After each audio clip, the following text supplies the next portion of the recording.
I'm now joined by Martin Reardon, who's the Senior Vice President at the Soufan Group, a security consultancy based in Doha. Martin, thank you for joining us.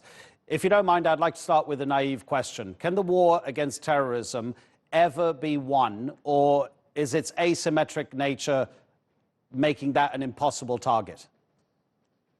Well, I think actually the use of the term "the war against terrorism" is not it's not an effective term.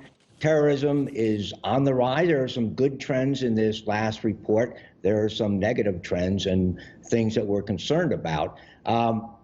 Terrorism is something I think that, by and large, in many places in the world, it's there for the long term. But to refer to it as a war, kinetic force and whatnot, there's a lot more to defeating terrorism. Defeating the ideology is not about combat and kinetic power, but it's about governments taking charge and take care of their people and minimizing the causes of the terrorism. So we see that in Iraq, the numbers of deaths attributed to terrorism have fallen, still obviously far too high.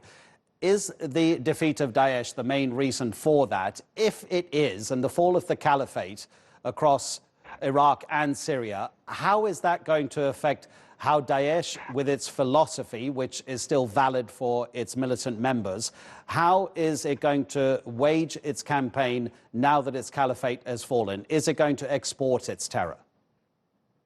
Well, to answer your first question, has the decrease in deaths in Iraq been a result of the defeat of Daesh or the military success against Daesh? Yes, it has, in large part. Military action in Syria and Iraq has taken Daesh from numbers that were as high in the 70,000s just a few years ago down to about 18,000 right now. So military successes have lessened the severity of the threat caused by Daesh in Iraq and Syria. However, Daesh is multi-continent. They are throughout the Middle East. They are in Asia. The horizon element of Daesh in Afghanistan and Pakistan is very active. And of course, they're in North Africa and West Africa as well. So Daesh, like Al-Qaeda, is a global brand. Now, this rise in far-right terrorist attacks, how much do you think can be attributed to the rise of nationalist and identity politics, this division that some leaders around the world are trying to create between us and them?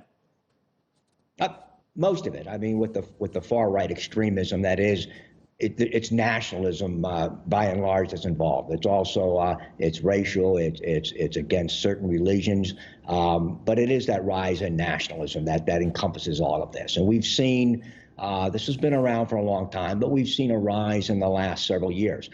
Important to keep in mind, as disturbing as the rise in the right-wing nationalism is, particularly in Europe and in North America, it is still a small part of the global issue surrounding terrorism. What do you make of the politics of fear, Martin? I mean, we're not talking about nationalist leaders here, but just generally any world leaders. There's a belief that they want to keep us scared, that they want us to be so fearful we could die at any moment at the hands of a terrorist. And I could literally give you 20 different causes of death that kill many, many, many more people around the world every year. So where does the politics of fear come into this whole terrorism debate? Well, it has always been there, and it will continue. Politicians are there for the most part, the will of the people, or as long as they can maintain the power. And if they can find something to take the attention off of other issues, and terrorism is, for the last 20 years, is something that they can rely on. But you take the concerns off of other issues and focus on terrorism. Okay, so it is political. Let's look at the issue as some of the world sees it, and against which there's always a pushback, is that a lot of people define terrorism as we are today in the year 2019 as an Islamic issue. Okay, clearly sensible people, if we can call them sensible people, if we can group a people together, they say actually look at the tiny percentage of people who are practicing Muslims who perpetrate acts of terror. They're a tiny, tiny, tiny percentage of one of the world's major religions. And then when you look at history, you look at the Red Brigades, the IRA, or you could have ETA in Spain. There's so many different groups that have nothing to do with Islam. Terrorism has existed throughout history. Some people say that Menachem Begin, the former Prime Minister of Israel, was a terrorist, for goodness sake. But if we're looking at terrorism that's perpetrated by people who call themselves Muslim, how long do you think this period is going to last? Are we looking at a potential end to the period of terrorism being perpetrated by people who practice Islam?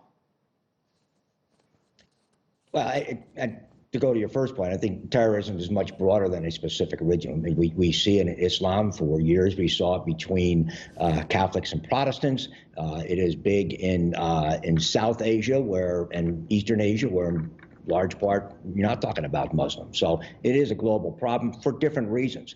I think for the most part, the rise in global terrorism has been not because of one particular religion, but because of conditions like politics. Terrorism is like politics. It's local. It's local conditions. And we see this as poverty, it's lack of basic needs, water, education, opportunity in life. These are the drivers of terrorism. And it doesn't matter if you're talking about in the Middle East or in Africa, in Europe, South America, or in Asia. So until you address the causes of terrorism in that specific locale, it's going to be a problem. Martin, one final question that pertains particularly to Turkey. The Turkish government has been trying to get the American government to admit that the YPG is a terror group, okay? Because sometimes people around the world say, hold on, the YPG are Kurds and they're doing a great job against fighting Daesh, but the YPG is basically the Syrian branch of the PKK terror group. Why are the Americans so reluctant to admit that fact? It comes down to alliances, and I think it's not just the Americans, but even many of the European countries, the NATO members. They relied on the Kurds in Iraq and Syria to have the military successes against Daesh. So, to call them a terrorist organization at the same time rely on them as an ally, it comes down to politics. But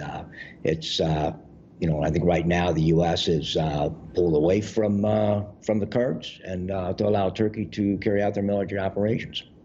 Martin Reardon from the Soufan Group, thank you so much for joining us, Martin. Appreciate it. Have a good day.